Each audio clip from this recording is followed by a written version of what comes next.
இந்த நாளிலே ஆண்டவர் கொடுத்த அந்த வாக்குத்தத்த வசனத்தை நம்ம தியானிக்க போகிறோம்.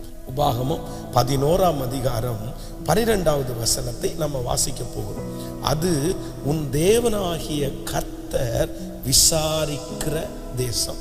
வருஷத்தின் துவக்கம் முதல் வருஷத்தின் முடிவு மட்டும் எப்பொழுதும் உன் தேவனாகிய கர்த்தரின் கண்கள் அதன் மேல் வைக்கப்பட்டிருக்கும். என் அன்பு ஆண்டவருடைய பிள்ளைகளே, ரொம்ப அழகாய் கர்த்தர் இங்கே ஒரு வசனத்தை சொல்லுகிறார்.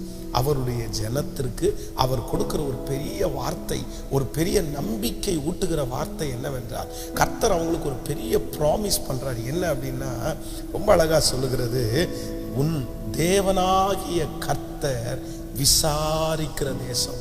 அது மட்டுமல்ல, வருஷத்தினுடைய துவக்கம் முதல் முடிவு வரை விசாரிக்கிற தேசம்.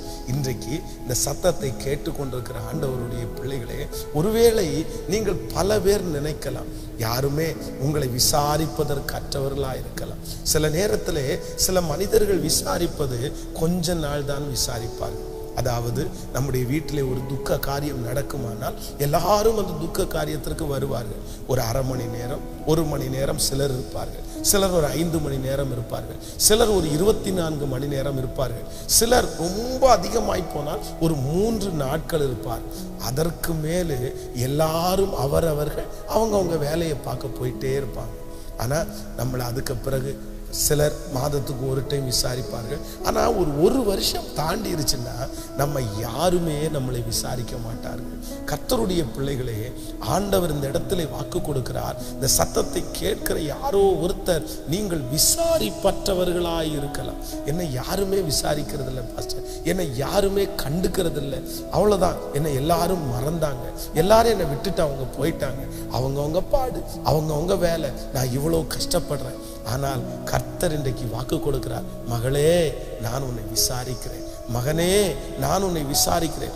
ஒரு நாள் அல்ல, 2 நாள் அல்ல, வருஷத்தினுடைய துவக்கத்திலிருந்து முடிகிற வரைக்கும் நானே உன்னை விசாரிக்கிறேன். இந்த வருஷம் இத்தனை நாள் உன்னை நடத்தினேனே, இவ்வளவு மாதம் உன்னை நடத்தினேனே, உன்னை எவ்வளவு விசாரித்திருந்தால் உன்னை நடத்தியிருப்பேன். இவ்வளவு நாட்களும் உங்களை விசாரித்து நடத்தின கர்த்தர் இன்று வாக்கு கொடுக்கிறார், இனியும் நான் உன்னை விசாரிப்பேன். கர்த்தர் உன்னை விசாரிக்கும் போது நான் நம்புகிறேன் உங்கள் குறைவுகள் நிறைவாகும். கர்த்தர் விசாரிக்கும் போது உங்கள் வழக்காளிகளுக்கு, உங்களோடு பிரச்சனை செய்தவர்களுக்கு தண்டனை உண்டாகும். கர்த்தர் உங்களை விசாரிக்கும் போது உங்கள் குறைவுகள் எல்லாம் நிறைவாகும். நான் விசுவாசிக்கிறேன், இன்று கர்த்தர் உங்களை விசாரிக்கிறவர் என்கிறதை நிரூபிப்பாராக. ஆமென்.